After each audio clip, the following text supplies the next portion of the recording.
సంవత్సరాల తరబడి ఎన్ని మందులు వాడినా మీ మోకాల నొప్పులు తగ్గట్లేదా? ప్రాణ పెయిన్ క్లినిక్ లో అత్యాధునిక చికిత్స.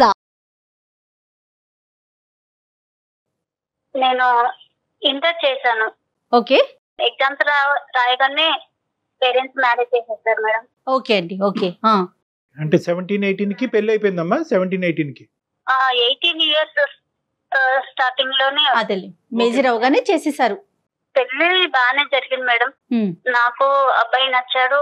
అంటే కొంచెం మాకు దూరం బంధువు.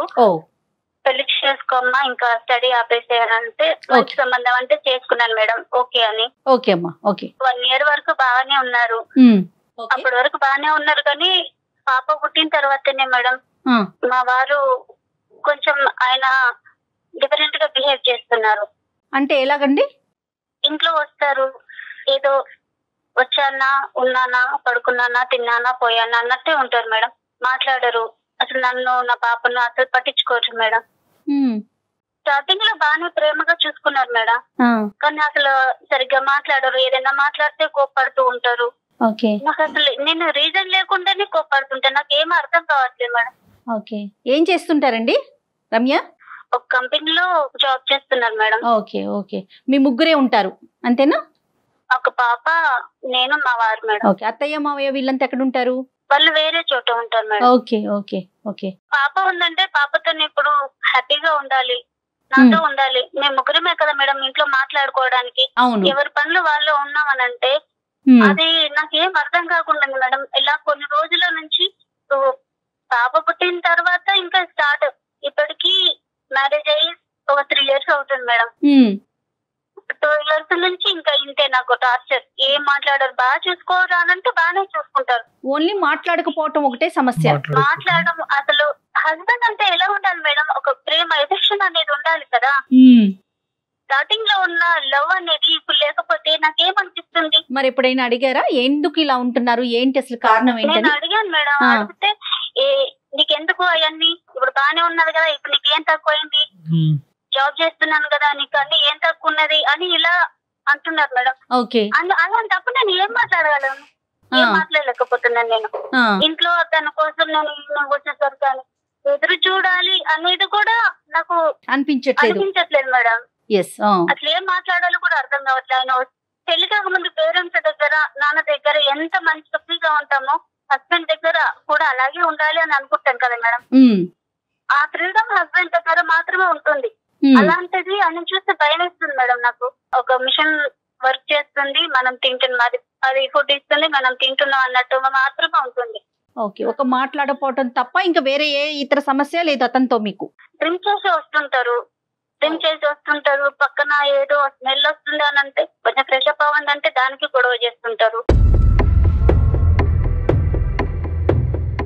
చాలా మంది ఆడవాళ్ళకి ఇలాంటివి కూడా లేనటువంటి పరిస్థితులు. అంటే ఇప్పుడు సదుపాయాలు చూసుకుంటున్నాడు, అవసరాలు చూసుకుంటున్నాడు, కావాల్సిన ఎటువంటి లోటుపాటు లేదు, వేరే వ్యవహారాలు లేవు, అప్పుడప్పుడైనా తాగుతాడు. అతని వ్యక్తిత్వం అది. బేసికలీ ఏంటంటే రమ్య ఏ అంశాల గురించి అయితే కనుక తను తప్పుగా చూపెడుతుందో బహుశా తన యాంగిల్లో ఓన్లీ ఆ పాయింట్ ఆఫ్ వ్యూసే చూస్తుంది కాబట్టి అవి తప్పుగా కనిపిస్తుంది. ఇంకా మంచిగా ఏమున్నాయేమో అంటే చెప్పడానికి ఇంకా 95 ఉండుంటాయి. పట్టించుకుంటాడు. ఇది తన ప్రాబ్లం ఏంటంటే తక్కువగా మాట్లాడతాడు. మాట్లాడినప్పుడు మాత్రం బిగ్గరగా మాట్లాడతాడు. వస్తున్నప్పుడు నాకు భయం వేస్తుంది. వ్యక్తిత్వ లోపమా, కమ్యూనికేషన్ ప్రాబ్లమా? అంటే వ్యక్తిత్వ లోపం ఉంటే కనుక ప్రతి మ్యారేజ్ లో చాలా పెద్ద సమస్య. అది తిరిగి రాలేనటువంటిది, తీర్చలేనటువంటిది. ఇక్కడ communication difficulty can always be rectified. 95% marital disputes, marriage భార్యాభర్తలకు సంబంధించిన డిస్ప్యూట్స్ లో ఏదో పెద్ద పెద్ద వ్యవహారాలు ఏముండవా, బేసిక్ కమ్యూనికేషన్ డిఫికల్టీ ఉంటుంది. అతను మాట్లాడకపోయినా కూడా అతని లోపల ఉన్న భావాన్ని ఏంటి అన్నది మీకు అర్థం చేసుకోవటం కష్టము. ప్రెడిక్షన్ లేదు. అంటే ఇప్పుడు అరుస్తాడా, ఇప్పుడు మెత్తగా ఉంటాడా, మాట్లాడతాడా, నవ్వుతాడా, కోపడతాడా అని ప్రెడిక్షన్ లేదు. ఈ 2 అంశాలు మీకు. అయితే మీ ఇద్దరి మధ్యన ఉండే కమ్యూనికేషన్ డిఫికల్టీ ఇలా ఉంది అనేది పెద్దవాళ్ళతో ఎప్పుడన్నా మాట్లాడారా? అమ్మ నాన్న ఈ సమస్య వస్తుంది, లేదంటే అత్త మామ ఈ సమస్య వస్తుంది అనే అంశం పెద్దలు ఎప్పుడన్నా జోక్యం చేసుకుని ఈ కమ్యూనికేషన్ డిఫికల్టీని రెక్టిఫై చేసేటటువంటి ప్రయత్నం చేశారా? మాట్లాడాను సార్. ఒకసారి మా పేరెంట్స్ తో మాట్లాడాను. మగవాళ్ళు ఉన్నప్పుడు అలాగే ఉంటదమ్మా, బాధ్యతలు పెరుగుతాయి కదా, సర్దుకోవాలి. సమాజానికి కనిపించదు. 4 గోళ్ల మధ్యన రమ్య లాంటి ఆడవాళ్ళకే కనిపిస్తుంది కానీ బయట ప్రపంచానికి కనిపించదు. ఇప్పుడు మేము మాట్లాడే అవకాశం దాకా వచ్చిందంటే ఏంటి, మీరు ఏమి ఎక్స్పెక్ట్ చేస్తున్నారు? అంటే ఈ మధ్య నేను కొన్ని రోజులుగా ఒక అబ్బాయిని ఇష్టపడుతున్నాను మేడం.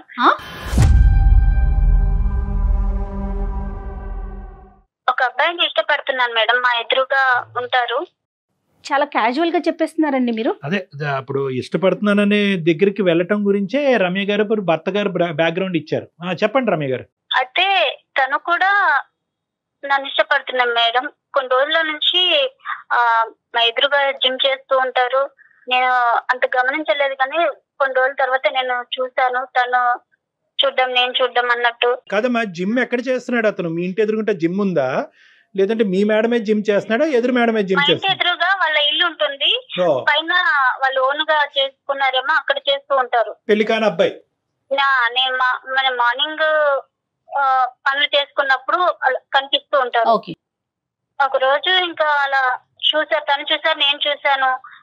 కొంచెం ఫస్ట్ టైం నేను ఏమనుకోలేదు, కానీ నెక్స్ట్ టైం నుంచి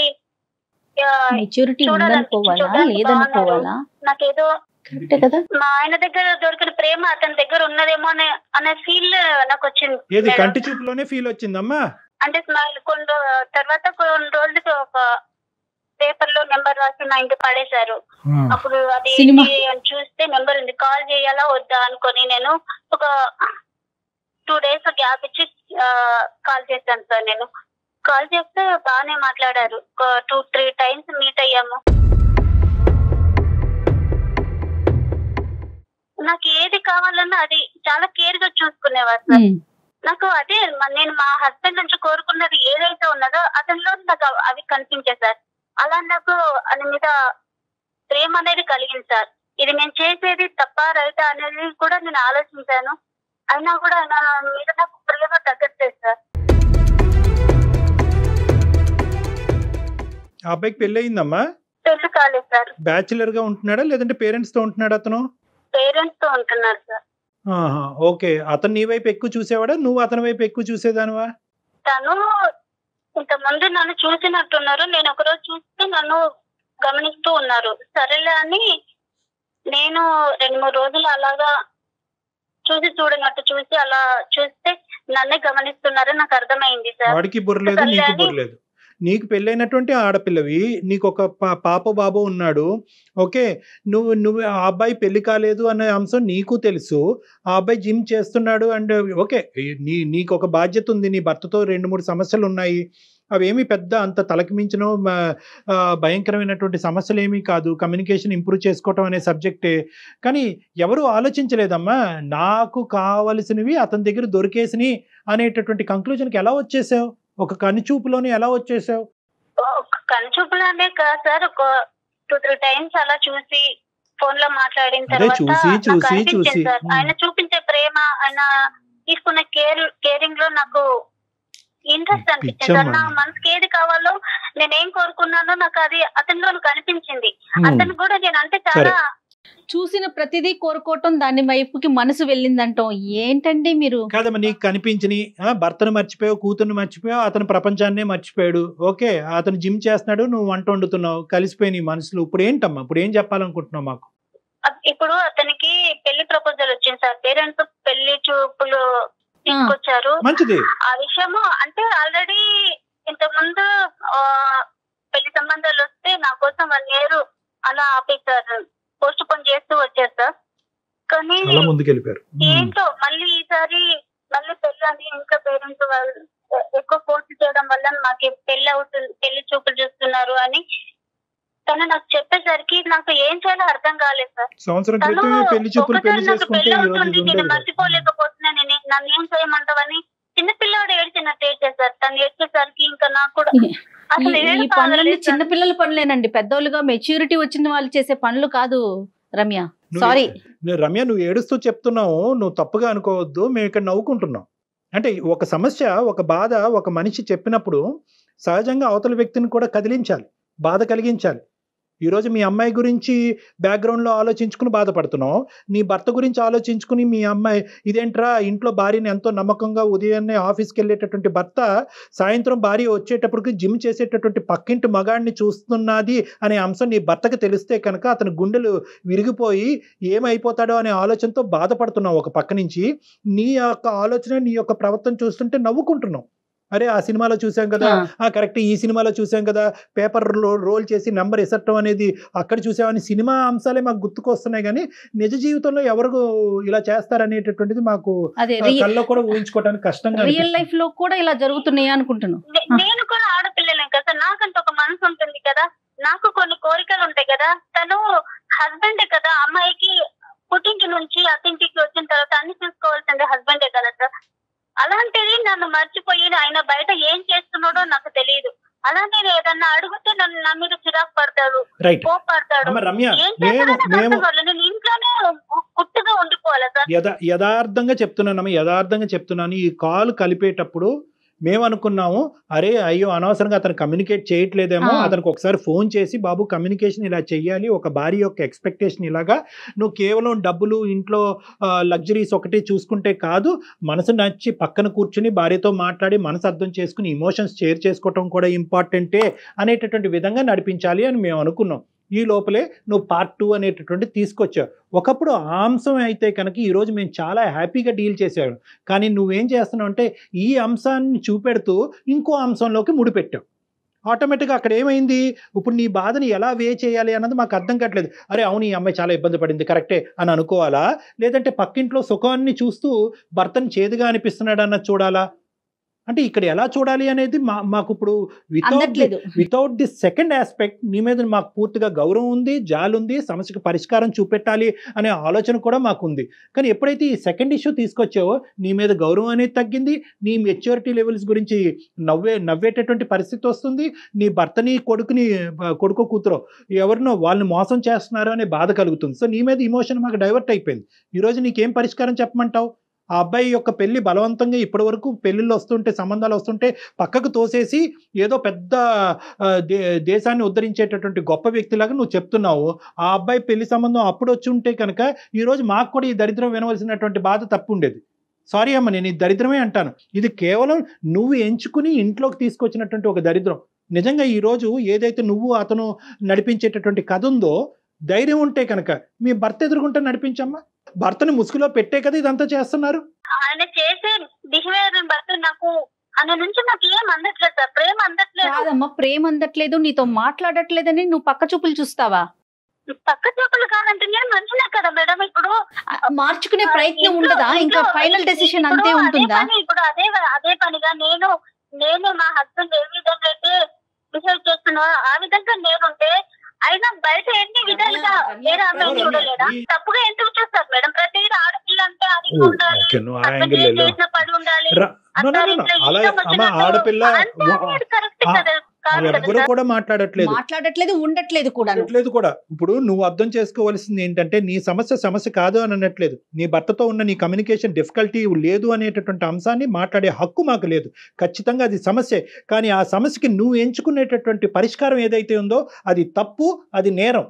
ఎంత కష్టపడైనా, ఎంతమందిని పోగు చేసైనా, ఎన్ని పంచాయతీలు పెట్టైనా, ఎన్ని కౌన్సిలర్స్ని ఉపయోగించినైనా ఈరోజు నీ భర్తను బాగు చేద్దాం, మీ ఇద్దరు కమ్యూనికేషన్ ఇంప్రూవ్ చేద్దాం, మీ ఇద్దరు హ్యాపీగా ప్రయాణం, అది ఈ సమస్యకి పరిష్కారం. అంతేగాని చెప్పినా వినట్లేదు సార్, నేను ఏం చేయాలి సార్? అర్థం కాకనే మీకు మెసేజ్. రమ్య ఒక్క నిమిషం ఉండండి, ఒక నిమిషం. సమస్య లేకుండా, ఒక ఇష్యూ అంటూ లేకుండా ఎంతమంది ఉన్నారండి? అది ఇంపాసిబుల్ అమ్మా, ఆ అమ్మాయికి కూడా తెలుసు. రైట్, నా భార్య ఎలా వెళ్ళిపోయింది అని చెప్పి నీ కొడుకుని అలా ఒక మూలన వేసేసి నీ భర్త కూడా పక్కింటి ఎక్సర్సైజ్ చేసి ఇంకో లేడీతో వెళ్ళిపోతే ఓకేనమ్మా నీకు? అదేం లేదు సార్, అదే తెలియకనే కదా నాకేం చేయాలి అర్థం కాక. అతనికి పెళ్లి అవుతుందని చెప్పి నువ్వు సంబరం చేసుకో, నీ జీవితం బాగుపడుతుంది. అతని పెళ్లి ఆపేటటువంటి ప్రయత్నం చెయ్యొద్దు. కానీ తను దూరం అవుతుందంటే ఎందుకు నాకు ఏడుపు వస్తుంది. ఇంకా నాకు అతనంటే ఏమో సార్, ఇంకా నాకు ఇప్పుడు ఏడిస్తే పర్లేదమ్మా, జీవితాంతం నువ్వు ఏడుస్తావు, చాలా మందిని ఏడిపిస్తావు. రమ్య, మీరు ఇంకొక వ్యక్తికి భార్య, ఒక బిడ్డకి తల్లి, ఆ విషయాలను కూడా దృష్టిలో ఉంచుకోండి. ఇప్పుడు లవ్ అనేటటువంటిది ఒక ఇమోషన్ అమ్మా. మనం ఎలాగైతే కోపం, బాధ, ఏడుపు ఇలాంటి రకరకాల హావభావాలు వస్తాయో, ఒక ప్రేమ అనేటటువంటిది కూడా ఒక ఇమోషన్. ఆ ఇమోషన్ ఏం చేస్తుంది అంటే కనుక ఆలోచనని తీసేస్తుంది. ఇప్పుడు నీ ఆలోచన పోయింది, నీకు తెలుసు లోపల ఇది తప్పు అని, కానీ ఇమోషన్ని కాపాడేటటువంటి, ప్రేమ అనేటటువంటి ఇమోషన్ని కాపాడేటటువంటి ప్రయత్నంలో జరిగేటటువంటి పరిణామాలు అనేటటువంటి లాజికల్ రీజనింగ్ నీ మైండ్లోంచి పోయింది. ఇప్పుడు ఈ కాల్ ద్వారా ఆ లాజిక్, ఆ రీజన్ నీ జీవితంలో మేము నింపితే కనుక బహుశా 10 రోజులు ఏడుస్తావు, లేదా నెల రోజులు ఏడుస్తావు, జీవితాంతం ఏడవు, నలుగురిని ఏడిపించావు. ఈరోజు నువ్వు చేసేటటువంటి తప్పు వల్ల అరే నేను ఇప్పుడు ఏడుస్తున్నాను, ఈ బాధను తీర్చేసుకోవాలి, అరే వాడు ఏడుస్తున్నాడు, వాడి ఏడుపుని తీర్చేయాలని చెప్పి నువ్వేం చేస్తావంటే ఒక తప్పుదోలో వెళ్తున్నావు. తర్వాత ఏమవుతుంది, నీ కొడుకు ఏడుస్తాడు, నీ భర్త ఏడుస్తుంది, సమాజం ముందు తలదించుకుని మీ తల్లిదండ్రులు ఏడుస్తారు, అక్కడ పెళ్లి చేసుకున్నటువంటి ఆడపిల్ల ఏడుస్తుంది, వాళ్ళ ఫ్యామిలీ ఏడుస్తారు, ఇంతమందిని ఏడిపిస్తారు. ఎందుకు? కేవలం మీ ఇద్దరు కళ్ళనీళ్ళు తొడవటం గురించి ఇంతమంది ఏడవాలా?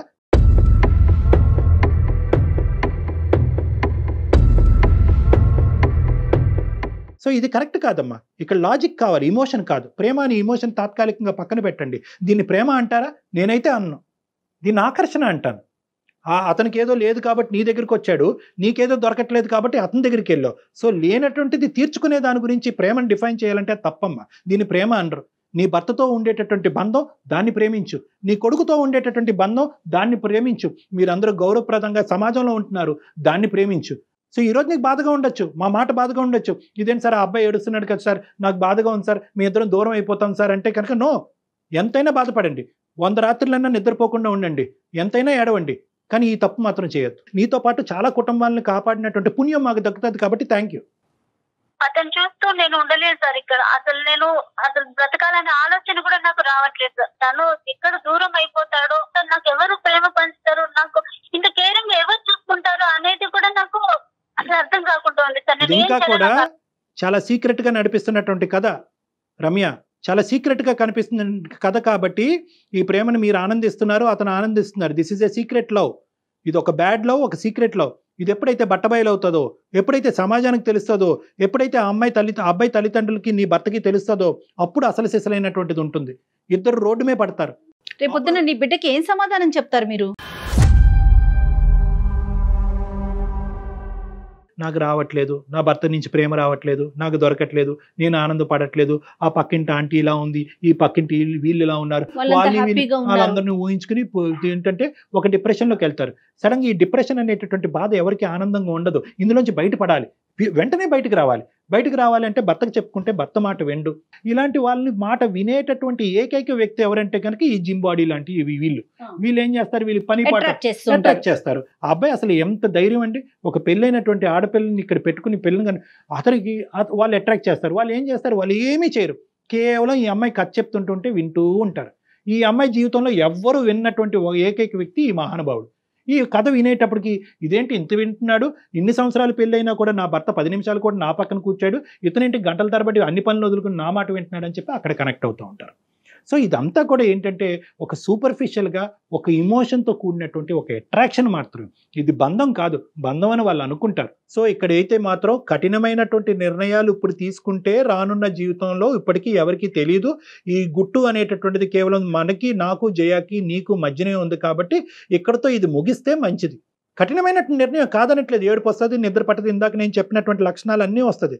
కానీ ఈ బాధకి, ఇప్పుడు పడేటటువంటి ఈ తాత్కాలికమైనటువంటి బాధకి అది దీర్ఘకాలికమైనటువంటి పరిష్కార మార్గం కింద నువ్వు ఎత్తుక్కుంటే నీ అంత పిచ్చిది ఎవరు లేరు. చాలా ఇమోషనల్గా చెప్తున్నాను, ఎందుకంటే నువ్వు తప్పు చేస్తావు ఇంకా ఇప్పటికీ ఎవరికి తెలియదు కాబట్టి నిన్ను ఆపేటటువంటి ప్రయత్నం మేము చేయాలి కాబట్టి నేను ఇంత ఇమోషనల్గా మాట్లాడుతున్నాను. సో దీర్ఘకాలికమైనటువంటి సంతోషం నీ జీవితంలో కావాలి అంటే ఇప్పటికైనా నీ తప్పు ఏంటి అన్నది అర్థం చేసుకో. నీ భర్తతో తప్పేనమ్మా, తప్పే. నువ్వు 100 సార్లు తప్పు కాదను, నువ్వేం చచ్చిపోక్కర్లేదమ్మా. ఎందుకు చచ్చిపోవాలమ్మా? బిడ్డ ఏమవుతాడు, ఈ గుట్టు రట్టు అయితే కనుక నీ భర్త కూడా చచ్చిపోవాలి. అలా అయితే కనుక అతను ఈ రోజే చచ్చిపోవాలి నీ భర్త. సో ఈ చావు అనేటటువంటి దీని పరిష్కారం కాదు. నువ్వు తప్పులో ఉన్నావు, చిన్నపిల్లవి, తెలియదు, ఇమ్మెచ్యూరిటీ, ఇమోషను, డిప్రెషను, ఇలాంటి రకరకాల కారణాల వల్ల నువ్వు ఈరోజు నిర్ణయం తీసుకున్నావు కాబట్టి ఒక్కసారి నా మాట విను. నీకు తెలియకుండా మాట్లాడుతున్నావు, అమాయకత్వంతో మాట్లాడుతున్నావు. ఈరోజు ఇంకా నువ్వేమీ చూడలేదు, ఈ బాధ పోయింది. ఈ బాధ అనేది నువ్వు చూసేటటువంటి యాంగిల్లో చూస్తున్నావు, కానీ నీకు రానున్న రోజుల్లో వచ్చే బాధలు మేము చాలా యాంగిల్స్లో చూస్తున్నాం. ఫ్యూచర్ని తను గెస్ చేయలేకపోతుంది. ఈ పనికిరాని కథని ఇప్పుడు దాకా మాకు ఏదైతే చెప్పావో ఈ పనికిరాని కథని ఇక్కడతో వదిలేసి ఇక్కడ కంచికి తీసుకురా. ఓకే, మళ్ళీ రీకనెక్ట్ అవ్వకూడదు. ఆ అబ్బాయి పెళ్లి చేసుకుంటాడు, రేపొద్దున ఏ ఫేస్బుక్లోనో ఇంకో మెసేజ్లో హాయ్ అమ్మ, హాయ్ బంగారం, హాయ్ తల్లి అని అంటే కనుక నువ్వు మళ్ళీ కనెక్ట్ అయ్యావు అంటే కనుక అప్పుడు చాలా కుటుంబాలు సర్వనాశనం అవుతాయి. కాబట్టి ఈరోజు ఈ కథని ఇక్కడితో ముగించు. అన్ని ఫార్మ్స్ ఆఫ్ కాంటాక్ట్స్ బ్లాక్ చేసుకోండి. అతను ఎవడో నువ్వెవడో అన్నట్టు ఉండండి. ఇప్పటికే కాదు, చచ్చేంత వరకు అలాగే ఉండాలి. నీ భర్తతో ఈ కమ్యూనికేషన్ పెంచి పెంపొందించి ఇంప్రూవ్ చేసి మీ ఇద్దరి మధ్యన ప్రేమ ఆప్యాయతలు పంచేటటువంటి విధంగా ఆ బాధ్యతను మేము తీసుకుంటాం. ఆయనతో మాట్లాడే ప్రయత్నం మీరు చేస్తారని నేను నెంబర్ తీసుకొని మీతో మాట్లాడిస్తాను. తప్పకుండా. అంటే ఈ అమ్మాయి రమ్య ఓకేనా మీకు? భాష అర్థమైందో లేదో అమ్మాయికి. రమ్య మీకు అర్థమవుతోందమ్మా? అర్థమవుతుంది మేడం. డాక్టర్ గారు మీ హస్బెండ్ తో మాట్లాడతారు. ఒకసారి కాదు, 2 సార్లు కాదు, తనలో మార్పు వచ్చే వరకు మాట్లాడతారు. తనలో మార్పు వస్తే నేను సంతోషంగా ఉంటాను మేడం. కానీ ఇప్పుడు తన అబ్బాయి పెళ్లి అవుతుందంటేనే నేను చూడలేకపోతాను. ఇక్కడ ఉండాలంటే అతనికి పెళ్లి అయితేనే నువ్వు సంతోషంగా ఉంటావమ్మా రమ్య. నీకు ఆ పాయింట్ అర్థం కావట్లేదు. ఇప్పటి వరకు డాక్టర్ గారు చెప్పింది అదే. ఆ అబ్బాయికి పెళ్లి అవటం అనేటటువంటిది చూస్తూ నాకు ఇంత ఎదురుగానే కాబట్టి నేను తనను చూస్తూ ఉండలేదు మేడం. అక్కడి నుంచి వెళ్ళిపోండి, వెకేట్ చేసేయండి. ఇల్లు ఖాళీ చేసేయమ్మా. ఇల్లు ఖాళీ చేసే తెగించే జీవితానికి మించినటువంటిది ఏం లేదు. ఇక్కడ ఇంట్లో సదుపాయాలు లేవు, బాలేదు, వెంటిలేషన్ బాలేదు, బాత్రూమ్స్ బాలేదు, ఏదో అని చెప్పి మీ ఆయన చేతి ఇల్లు ఖాళీ చేసి వెళ్ళిపోండి అక్కడి నుంచి. చక్క ఇంటర్మీడియటే చదువుకున్నారు. ఇంకేదైనా చదువుకోవటానికి అవకాశం ఉంటే చదువుకోండి, లేకపోతే ఏదైనా నేర్చుకునే ప్రయత్నం చేయి రమ్య. ఈ సబ్జెక్ట్ ఇక్కడతో మర్చిపోవాలి. ఈ సంఘటన ఇప్పటి వరకు జరిగిందనే ఆలోచన తీసేసేయండి. మీ బాధ్యత ఏంటి అన్నది గుర్తు తెచ్చుకోండి. ఇప్పుడు నువ్వు చేసే పని ఇప్పటికైనా తప్పు అని అంటావా అనవా అమ్మా? నువ్వు తప్పు అని అంటేనే తప్పు అని తెలుసు సార్, కానీ నేను చేస్తుంది తప్పు అని తెలిసినా కూడా నేను అతని మీద నాకు బయటికి రాలేకపోతున్నావు. నాకు అర్థం కావట్లేదు. అమ్మ నువ్వు తప్పు అని రియలైజ్ అవటం అనేటటువంటిది రియాలిటీ. నువ్వు స్లోగా రియాలిటీలోకి వచ్చేసాయి, అతని జ్ఞాపకాలు తీసేసాయి. Okay sir. మా ఆయన మారి నాతో ఉంటే నాకు ఏది అవసరం లేదు సార్. తప్పకుండా ఉంటారమ్మా. డాక్టర్ గారితో మనం మాట్లాడిద్దాం. నువ్వైతే మాత్రం స్ట్రాంగ్ గా ఉండు. ఒకసారి మనం అయిపోయిన తర్వాత మీ హస్బెండ్ నెంబర్ ఫార్వర్డ్ చెయ్యి, ఆయనతో ఒకసారి డాక్టర్ గారితో మాట్లాడిద్దాం. Be strong. Okay okay madam. Right. Okay అమ్మా, ఆల్ ద బెస్ట్ అమ్మా. Ramya, okay sir. నీకు నీ జీవితంలో మంచి జరగాలి, మళ్ళీ తప్పులు జరగకూడదు, నీ వల్ల నీ పేరు చెప్పుకుంటూ సమాజంలో మీ తల్లిదండ్రులు అందరూ తలదించుకునే పరిస్థితి రాకూడదనే ఉద్దేశంతోనే నేను బిగ్గరగా గట్టిగా ఎమోషనల్ గా చెప్పడం జరిగింది. నా మాటను తప్పుగా తీసుకోవద్దు. నా మాటలో ఉండేటటువంటి మెసేజ్ని మాత్రమే తీసుకోమ్మా. ఓకేనా? ఓకేనా? All the best. Thank you. Kalyan గారు, ఈ అమ్మాయికి పెళ్ళయింది, ఒక పాప ఉంది, పాపో బాబో సంథింగ్. అయినా కూడా ఇంకొకరి మీద మనసు పడటం, అతనికి పెళ్ళైపోతుందని నాకు బాధగా ఉంది, నేను తట్టుకోలేకపోతున్నాను అని అంటాం. ఇలాంటప్పుడు ఈ సిచ్యువేషన్లో ఏం చేస్తారంటే సాడ్ సాంగ్స్ వినటం, సాడ్ మూమెంట్స్ని చూడటం, అవి మాకే జరిగినాయి అని ఇంప్లిమెంట్ చేసుకోవటం, ఇలాంటివి కూడా చేస్తూ ఉంటారు కదండి. మనసు నిజంగా ఇలా పరిపరి విధాలు ఆలోచిస్తూ ఉంటుందా? ఆ కుదురుని ఇవ్వదంటారా? అంటే ఇక్కడ ఏంటంటేనమ్మా, మనసు వేరో ఆలోచన వేరు, మా బ్రెయిన్ వేరు, మైండ్. మనసు అనేటటువంటిది ఇమోషన్తో కూడినటువంటిది. ఇందాక అమ్మాయికి చెప్పినప్పుడు కూడా నేనేమన్నానంటే, నీ మనసు చెప్పేటటువంటి మాటే వింటూ ఉంటే కనుక నువ్వు ఇలా తప్పులు చేసుకుంటూ పోతా ఉంటావు. నీ మైండ్ ఏం చెప్తుంది, నీ బ్రెయిన్ ఏం చెప్తుంది? నీ బ్రెయిన్ అనేటటువంటి చెప్తుంది. బ్రెయిన్ ఒక లాజిక్, దాన్నే అంతరాత్మ అంటాం, దాన్నే సిక్స్త్ సెన్స్ అంటాం. అమ్మాయికి కూడా తెలుసు, ఇందాక నీకు అంటుంది నేను తప్పు చేస్తున్నాను అంటే కనుక అది లోపల అంతరాత్మ, అదే ఎప్పుడు నిజం పలుకుతుంది. ఈ బయట ఉండేటటువంటి మనసు ఏంటంటే ఒక మబ్బుతో కూడినటువంటి ఒక ఇమాజినేషన్ లోకి ఈ అమ్మాయిని తీసుకెళ్తుంది. ఆ మబ్బు ఏంటంటే ఇక్కడికంటే అక్కడ సుఖంగా ఉంటాం, అతను నిన్ను బాగా చూసుకుంటాడు, ఇవన్నీ ఊహాజనకమైనటువంటిది. దానివల్ల ఏమవుతుందంటే లోపల ఉండేటటువంటి కాన్షియస్ సిక్స్త్ సెన్స్, అంతరాత్మ లేదు, అక్కడికి వెళ్తే మోసపోతావు, అక్కడికి వెళ్ళిన తర్వాత అందరూ ఇబ్బంది పెడతారు అనేటటువంటి చెప్తూ ఉంటుంది. కానీ ఈ ఆలోచన మీరు ఇందాక అన్నట్టు ఈ మ్యూజిక్ వినటం, ఈ పాటలు వినటం, వేరే ప్రేమించేటటువంటి వాళ్ళని చూడటం, వాళ్ళ సంసారాల జీవితాలు బాగున్నాయి అనుకోవటం వల్ల ఏమవుతుందంటే ఈ మత్తు కాస్త ఏంటంటే ఈ సిక్స్త్ సెన్స్ లోంచి వచ్చేటటువంటి ఆలోచనని తొక్కేస్తూ ఉంటుంది. ఈరోజు మీరు నేను ఏం చేసామంటే కనుక ఈ ఇమోషన్ని పైకి తీసేసి ఈ లోపల ఉండేటటువంటి అంతరాత్మ యొక్క మాట ఆ అమ్మాయి వినేటట్టుగా మనం చేసామన్నమాట ఈరోజు. అది వాళ్ళ తల్లిదండ్రులు చేయగలరు, మెచ్యూర్గా ఉండే పీపుల్ ఎవరైనా చేయగలరు. కానీ ఎవరితో కూడా ఈ అమ్మాయి ఈ ఇష్యూని డిస్కస్ చేసే ధైర్యం లేదమ్మా. ఆ అమ్మాయికి తెలిసి తప్పు కాబట్టి ఆ అమ్మాయి చేసే ధైర్యం లేదు. లక్కీగా మనకి ఈమెయిల్ పంపించింది, మనం కాల్ చేసాము, ఆ లోపల ఉండేటటువంటి అంతరాత్మని తట్టి లేపాము, అది బయటకు వచ్చింది, ఇమోషన్ తగ్గింది. ఇక నుంచి ఆ అమ్మాయి నడవలసినటువంటి దారి ఆ అమ్మాయి ఎంచుకోవాలి. ఎల్లకాలం ఎవరో ఒకరు అంతరాత్మని తట్టి లేపలేరు. ఆలోచించే తత్వం వస్తుందేమో అని అనిపిస్తోంది, ఎందుకంటే లాస్ట్ లో తను మాట్లాడిందని బట్టి కొంచెం ఆలోచిస్తోంది. Thank you so much Kalyan ji. నమస్తే అండి.